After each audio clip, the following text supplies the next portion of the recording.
വിശുദ്ധ പൗലോസ് അപ്പോസ്തലൻ ഹെബ്രായർക്ക് എഴുതിയ ലേഖനത്തിൽ നിന്ന് 8-ാം അധ്യായം 7 മുതൽ 13 വരെയുള്ള വാക്യങ്ങൾ. ആദ്യത്തെ ഉടമ്പടി കുറ്റമറ്റതായിരുന്നെങ്കിൽ രണ്ടാമതൊന്നിന് അവസരമുണ്ടാകുമായിരുന്നില്ല. അവിടുന്ന് അവരെ കുറ്റപ്പെടുത്തിക്കൊണ്ട് അരുളിച്ചെയ്യുന്നു, കർത്താവ് അരുളിച്ചെയ്യുന്നു, ഇസ്രായേൽ കുടുംബവും യൂദാ കുടുംബവുമായി ഞാൻ ഒരു പുതിയ ഉടമ്പടി സ്ഥാപിക്കുന്ന ദിവസങ്ങൾ വരുന്നു. ആ ഉടമ്പടി അവരുടെ പിതാക്കന്മാരെ ഈജിപ്തിൽ നിന്ന് പുറത്തു കൊണ്ടുവരാൻ അവരെ കൈപിടിച്ചു നടത്തിയ ആ ദിവസം അവരുമായി ചെയ്ത ഉടമ്പടി പോലെ ആയിരിക്കുകയില്ല. എന്തെന്നാൽ കർത്താവ് അരുളിച്ചെയ്യുന്നു, അവർ എൻ്റെ ഉടമ്പടിയിൽ ഉറച്ചു നിന്നില്ല, അതുകൊണ്ട് ഞാനും അവരെ ശ്രദ്ധിച്ചില്ല. കർത്താവ് അരുളിച്ചെയ്യുന്നു, ആ ദിവസങ്ങൾക്ക് ശേഷം ഇസ്രായേൽ ഭവനവുമായി ഞാൻ ചെയ്യുന്ന ഉടമ്പടി ഇതാണ്. എൻ്റെ നിയമങ്ങൾ അവരുടെ മനസ്സിൽ ഞാൻ സ്ഥാപിക്കും, അവരുടെ ഹൃദയത്തിൽ ഞാൻ അവ ആലേഖനം ചെയ്യും. ഞാൻ അവർക്ക് ദൈവമായിരിക്കും, അവർ എൻ്റെ ജനവും. ആരും തൻ്റെ സഹപൗരനെയോ സഹോദരനെയോ കർത്താവിനെ അറിയുക എന്ന് പറഞ്ഞു പഠിപ്പിക്കേണ്ടതില്ല. എന്തെന്നാൽ അവരിലെ ഏറ്റവും ചെറിയവൻ മുതൽ ഏറ്റവും വലിയവൻ വരെ എല്ലാവരും എന്നെ അറിയും.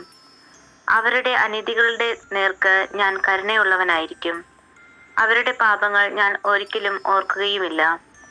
പുതിയ ഒരു ഉടമ്പടിയെപ്പറ്റി പറയുന്നത് കൊണ്ട് ആദ്യത്തേതിനെ അവൻ കാലഹരണപ്പെടുത്തിയിരിക്കുന്നു. കാലഹരണപ്പെട്ടതും പഴക്കം ചെന്നതുമാകട്ടെ അപ്രത്യക്ഷമായിക്കൊണ്ടിരിക്കുന്നു. ദൈവവചനമാണ് നാം കേട്ടത്. വിശുദ്ധ യോഹന്നാൻ എഴുതിയ സുവിശേഷം 2-ാം അധ്യായം 13 മുതൽ 25 വരെയുള്ള വാക്യങ്ങൾ. യഹൂദരുടെ പെസഹ അടുത്തിരുന്നതിനാൽ യേശു ജെറുസലേമിലേക്ക് പോയി.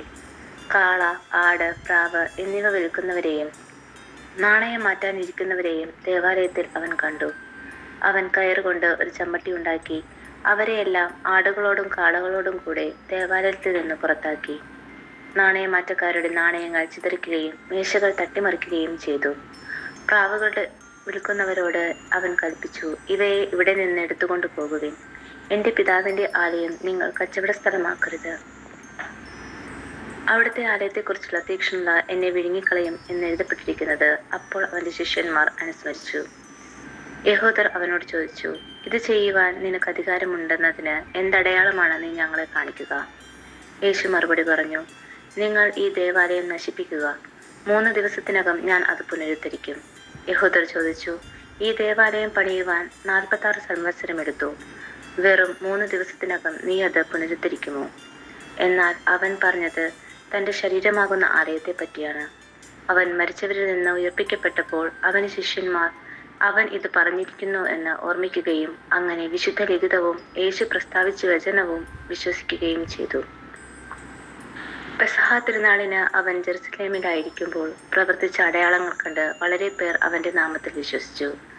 യേശു ആകട്ടെ അവരെ വിശ്വസിച്ചില്ല, കാരണം അവൻ അവരെയെല്ലാം അറിഞ്ഞിരുന്നു. മനുഷ്യനെപ്പറ്റി ആരുടെയും സാക്ഷ്യം അവൻ ആവശ്യമായിരുന്നില്ല. മനുഷ്യനിലുള്ളത് എന്താണെന്ന് അവൻ വ്യക്തമായി അറിഞ്ഞിരുന്നു. ദൈവവചനമാണ് നാം കേട്ടത്.